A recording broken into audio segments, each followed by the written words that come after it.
Perkenalkan, nama saya Widya Afnijai. Saya dari Prodi Manajemen. Di sini saya akan memaparkan atau menjelaskan tentang isu hubungan industrial di Indonesia, kasus PHK massal PT Sritex. Nah, latar belakang kasusnya yaitu PT Sritex atau dengan kepanjangannya Sri Rezeki Isman Tbk adalah perusahaan tekstil besar di Indonesia. Nah, pada tahun 2024 sampai 2025 ini terjadinya PHK massal terhadap ribuan karyawan disebabkan karena yang pertama adalah masalah keuangan atau hutang perusahaan menumpuk.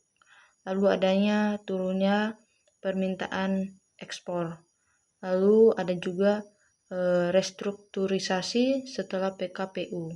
Nah, ini menjadi sorotan nasional karena menyangkut hak tenaga kerja dan dampak yang luas.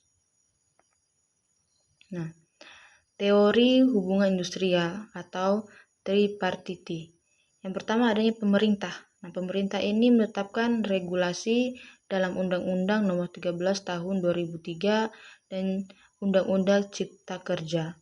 Lalu ada pengawas dan ketenagakerjaan. Di bagian pengusaha, yaitu PT Sritex, yaitu menjalankan kebijakan efisiensi. Lalu adanya tanggung jawab terhadap pekerja. Nah, yang ketiga adanya pekerja atau serikat buruh di PT Sritex, yaitu mereka menolak PHK sepihak dan menuntut hak kompensasi yang adil. Nah, dapat dianalisis yaitu negosiasi kolektif dan aspek hukumnya. Nah, yang pertama yaitu negosiasi antara manajemen dan serikat buruh kurang optimal atau tidak transparansi. Lalu yang kedua adanya buruh menuntut kompensasi yang sesuai aturan. Nah, yang ketiga adanya perusahaan berdalih tidak mampu bayar penuh karena mereka punya utang. Nah, lalu yang keempat adanya kasus masuk ke proses hukum yaitu PKPU. Nah, yang terakhir adalah transparansi yang rendah, adanya keterbukaan yang rendah, yaitu konfliknya menjadi memburuk. Nah, dampak dari isu terhadap pihak-pihak yang terkait, yang pertama adanya pihak perusahaan. Dampak yang mereka rasakan yaitu reputasi mereka memburuk, produktivitas mereka menurun, lalu kehilangan sumber daya manusianya. Lalu pihak yang terkait yang kedua adalah pekerja. Dampak yang mereka rasakan yaitu kehilangan pekerjaan. Lalu mereka menjadi stres dan terjadinya masalah sosial. Dan yang ketiga, pihak yang terkait berdampak yaitu masyarakat, yaitu adanya pengangguran meningkat, lalu daya beli turun, lalu keresahan terjadi di antara sosialisasi. Nah, selain itu, ketidakpastian ini juga menurunkan kepercayaan investor dan menciptakan tekanan pada sektor industrial sejenisnya. Nah, yang khawatir akan mengalami nasib serupa dalam menghadapi krisis global dan penurunan ekspor. Nah, strategi penyelesaian konfliknya yang pertama adalah dialog sosial harus terbuka. Adanya keterbukaan komunikasi antara perusahaan dan pekerja dan pemerintahnya. Lalu yang kedua adanya mediasi oleh Dinas Tenaga Kerja atau yang sering disebut Disnaker. Lalu yang ketiga adanya transparansi kondisi keuangan. Jadi mereka harus jujur tentang keuangan, keterbukaan dengan kondisi perusahaan dalam keuangan mereka. Lalu yang keempat adanya kompensasi bertahap bila kas terbatas.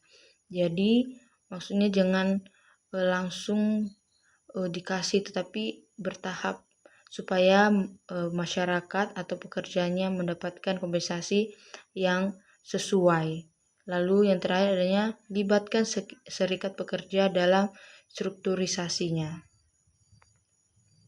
Nah, rekomendasi meningkatkan hubungan industrial. Nah, apa aja rekomendasinya? Yang pertama adanya perkuat peran serikat pekerja dalam keputusan. Lalu dua, audit keuangan independen untuk validasi kondisi. Lalu yang ketiga adanya kebijakan PHK adil dan transparan. Nah, yang keempat, pelatihan kembali atau reskilling bagi pekerja. Nah, yang terakhir adanya yang kelima, pemerintah aktif sebagai mediator dan pengawas. Nah, kesimpulannya yaitu kasus PT Sritex menunjukkan rentannya hubungan industrial saat krisis. Lalu pendekatan tripartinya perlu sinergis. Lalu yang ketiga adanya komunikasi, kepercayaan, dan keadilan itu penting. Bagi dalam setiap perusahaan harus adanya keterbukaan dan kejujuran. Dan yang terakhir adanya hubungan industrial harmonis, mendukung keberlanjutan bisnis dan kesejahteraan tenaga kerja. Nah, jadi ketika pekerja dan perusahaan harmonis, makanya adanya keberlanjutan bisnis dan ketenaga kerjaan mereka pun menjadi kesejahteraannya meningkat. Baik, sekian dari saya. Terima kasih.